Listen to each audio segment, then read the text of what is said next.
everyone, and welcome back to Talk About It Tuesday, Season 3, Episode 3. I'm here. Didn't you say you've been seeing threes a lot lately? I have, yes. I love this. This is Danielle Catton from Sarnia Speaks. She is here today to chat about how Sarnia Speaks started. Yes. And we have an exciting new event coming up, so we're going to talk about that as well. So let's start off. How did it all start? It started, can you believe it, almost 10 years ago. It's been about 8 years.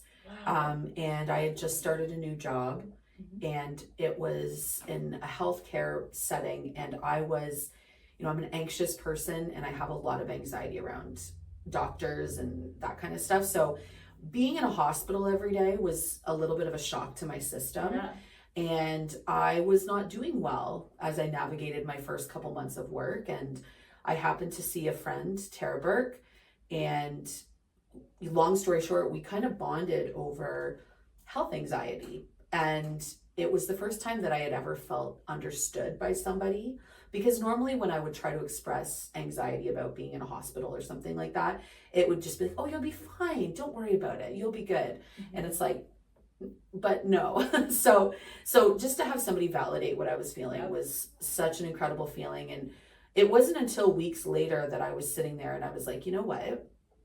Wouldn't it be cool if we just had a conversation, kind of like what Tara and I did, but on a bigger scale, and invite people who have been open about their mental health journeys to share them, and then let the audience talk about kind of, what they're going through, ask questions, that sort of thing, and just have that common sense of connection that I experienced with Tara. And then in March of 2016 is when we had the first event at the Sarnia Theatre. And then it's just kind of, for up until the pandemic, we were doing events fairly frequently, talking about different topics.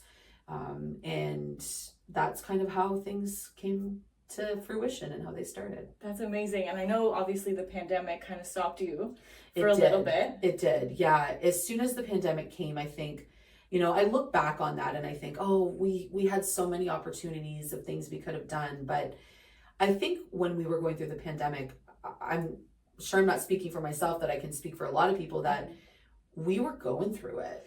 Yeah. It was hard. Like, it was 100%. really hard. It was just not easy. And I was focusing personally on just adjusting to working from home and not being able to go out and do things, and all these things that we took for granted for so long all of a sudden was taken away from us. So the pandemic put a little bit of a halt to things, because it was, we were just trying to take care of ourselves, I think.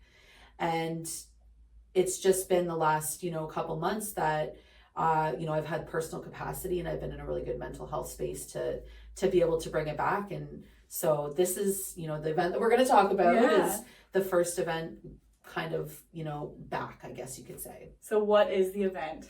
So the event is called Music and Mental Health, and it's on Thursday, October 10th. Coming up, yes, at the Imperial Theatre here in Sarnia.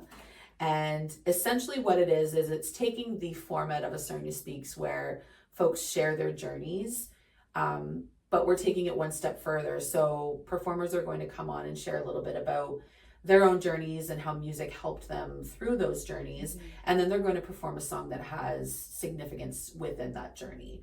So we have folks from the theater community and beyond, piano, guitar. We have songs from Billie Eilish. We have songs, we have show tunes. We have a wide assortment of different songs and performances that I think everybody can relate to in one way or another. I'm so excited. And I was lucky enough to be asked to MC this amazing event. Yes. I'm so excited and honored to be there, because I've always wanted to attend Sarnia Speaks, like I was saying earlier, but for some reason, I just couldn't bring myself to go there by myself. So this is like the time to get connected. Absolutely. I'm also really excited to share that our executive director, Chantal Butterfield, will be singing for us. She is. This is going to be such an amazing event. You do not want to miss this. And how do you get tickets? So you can just go online to the Imperial Theatre's website. It's imperialtheatre.net. And then under shows, it'll be there and you can get tickets. We still have tickets left. And I do want to just speak to coming alone, because there are a couple single tickets that have been sold. And as somebody who has gone to concerts and events by myself, please don't let coming by yourself be a deterrent, because once you're there, once you're immersed in it, that's not going to matter anymore. No. Yeah. And feel free to come and say hello. Yes, of I course. love meeting new people. We all want to connect and be together. So October 10th at the Imperial Theatre, 7:30? 7:30, Be there. Be there. Hope to see you there. Thank you. Thank you.